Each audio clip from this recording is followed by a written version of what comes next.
Am I the a-hole for wanting to divorce my husband after demanding to be on the deed of the house my parents bought only 5 months ago? I, 33F, have been married to my husband, 32M, since November 2023. My parents bought us a house using equity from their own home and paid cash for it 5 months ago. The title is in my mom's name and mine, and we're essentially paying them back for helping us out. They did this to give us a stable foundation for our family, especially for our son. Now, my husband is demanding to be added to the deed of the house, but I don't think that's fair. He has only been contributing minimally to the home and family finances.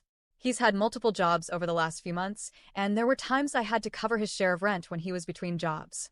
I also ended up having to pay for all of the wedding and buy all the baby's things on my own, while he contributed very little. The problem is that my parents have made it clear that the equity in the house is not to be touched, as it is meant to be used to pay off the rest of their home.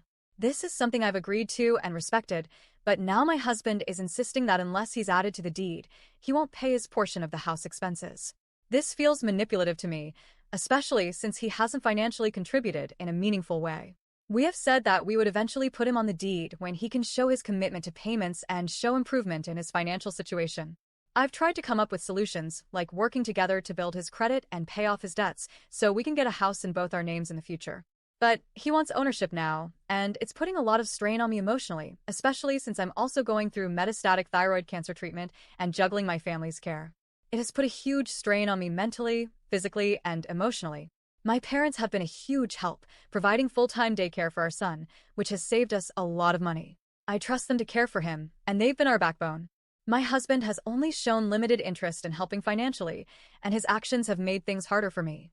Yes, he helps with caring for the baby on his terms when I need to get things done, etc., but it's always an inconvenience to watch his own son. At least it seems. So, am I the a-hole for deciding to divorce him after demanding he be put on the deed when we've only been married for a year and a half, only having the home for 5 months, and he hasn't contributed much at all financially?